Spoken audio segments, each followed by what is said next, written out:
สบายดีพี่น้องวันสุขุสุคนเด้อมากินตำผักปุ่นน้ำกันพี่น้อง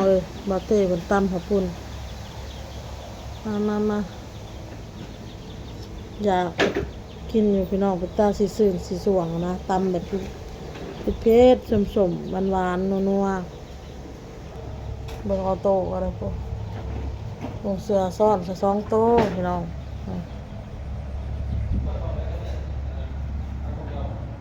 สบายดีพี่น้องสบายดีมากินตำนุ่มน้องวันบอกว่าวันผักวันขาดเดียกมากินตำกับคนพี่น้องเริ่มเลยพี่น้องอากาศเปลี่ยนแล้วหนาวแล้วบอกพี่เจ้าอากาศเปลี่ยน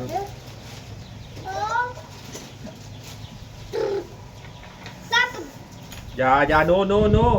เจ้าอัน เด้อบ่เฮ็ดเด้อ เจ้าอย่าเฮ็ดเด้อไปลิ้นพุ่น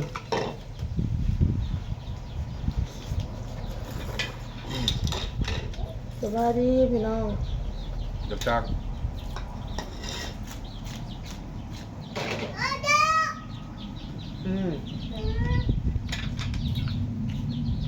กระเทือกกระเปรกร้านเลยเข้มแล้วไก่บอลไว้ต้นเสือนุ่งเสือพวกโตก่อนไล่ใครกูเรียกมาหน่อยได้มันหูอยู่ ไล่ไก่พี่น้อง ไล่ โอ้เสย ป๊บเดินไก่กันหูอยู่เด้อใครกูเรียกมาหน่อยเนาะ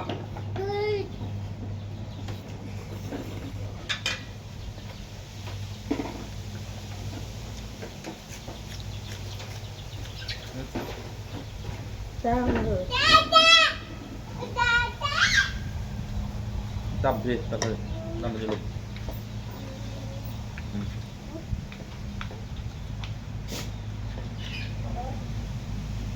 ตับเค็มร้ายกินบ่แล้ว ต่อการหนาวเดือนขนาดเดือน10เดือนพฤษภาเลย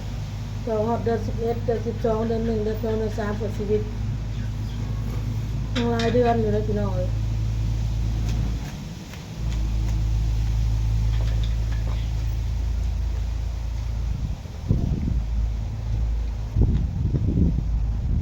โมเต้เราหมักอากาศหนาว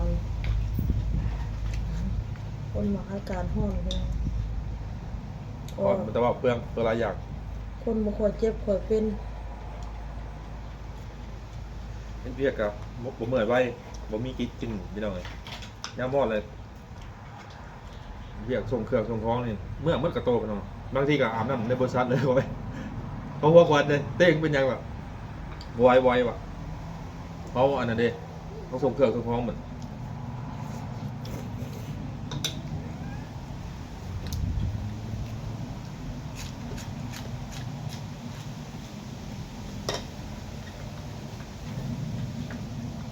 ไปกินยังบ่แซ่บเอาไข่ปากเราจืดพอดีสนุก ไข้หวัด น้ำต้มกินน้ำห้อนน้ำเช้าแล้วต้มน้ำห้อนใส่ขิงอ่ะ ไข้หวัดน่ะผัดบ่ได้เป็นได้ขี้มูกเลยพี่น้องเอ้ยมีแต่ไออย่างเดียว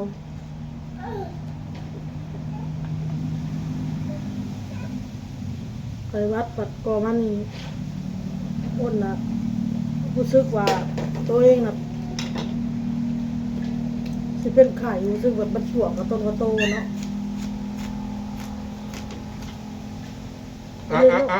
แอะเด้อบ่เล่นเด้อลูกเด้อ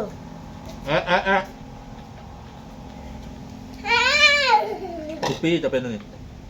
เป็นฤดูหรือเป็นรอด ทุกปีพี่น้องรู้สึกว่าสังเกตมันใกล้สิเข้าหน้าหนาวแล้วเอาโลด อยู่ของเช้าเหมือนกัน วัดลงคอโลด เอาแต่แท้โลกอันนี้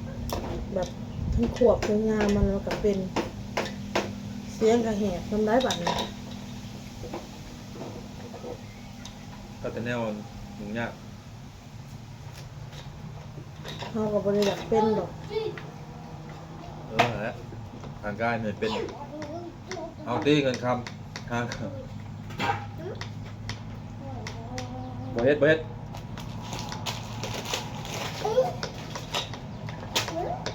เรียกเงินใส่ ซื้อแต่ยากกินพี่น้อย จนใช้เวลา ออโต้ก็ย่านหมดเลยเด้ซื้อยาอีกออโต้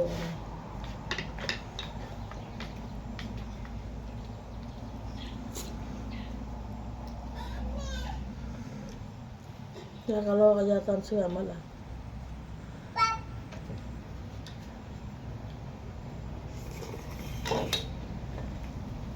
คือส่งเป็นยาวเลยเปิดหาตีนล่ะเหมือนตีน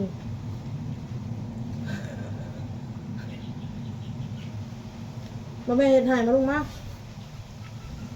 โตเอ้ย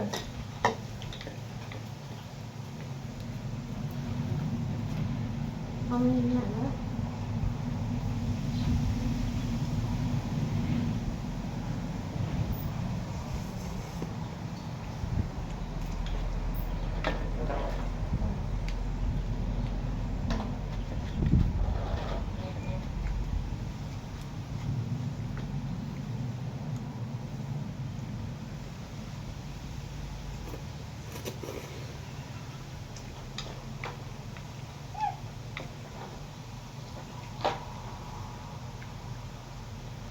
ก็เลยหักหัวหายไปเลย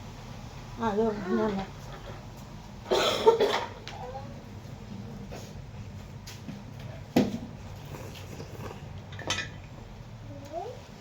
นี่กินหมดเลย เมิดหรือเมิด ต้นตัวอยากเลย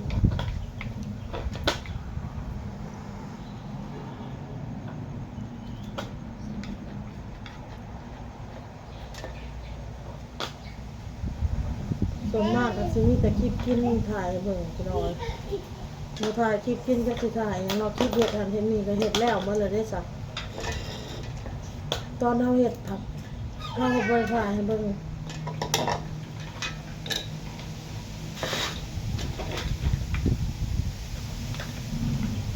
งามได้กระถ่ายแบบคลิปอนามัยให้เบิ่งของเก่า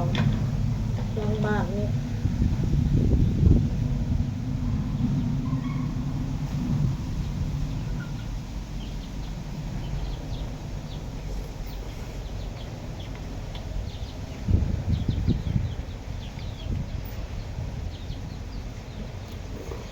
หนาวอากาศหนาวกินฮอดพ่อกินฮอดแม่พี่น้อย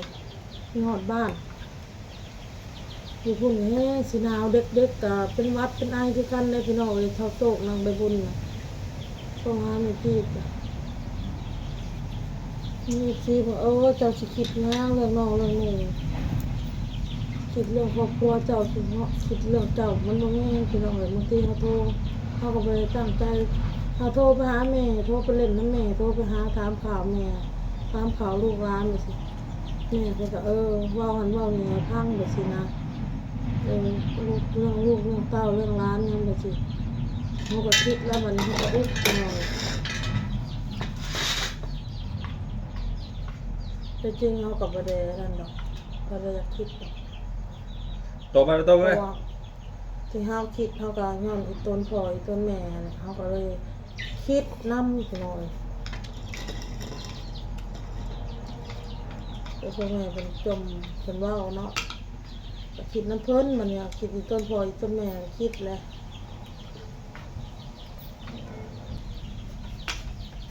ตอนมันมาเหอะ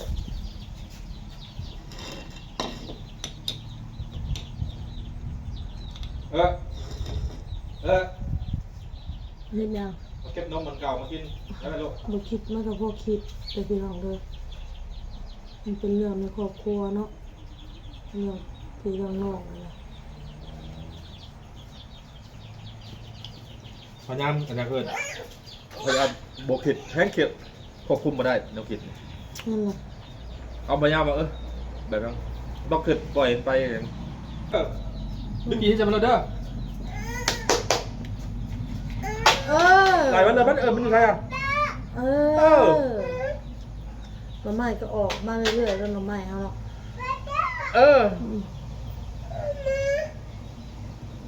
ต่อไปหับไอบอลตาหับบอลตาบอลหับบอลตาไปแล้วพี่น้องคลิปนี้ก็พอคลิปหน้าเด้อพี่น้องเด้อสบายดี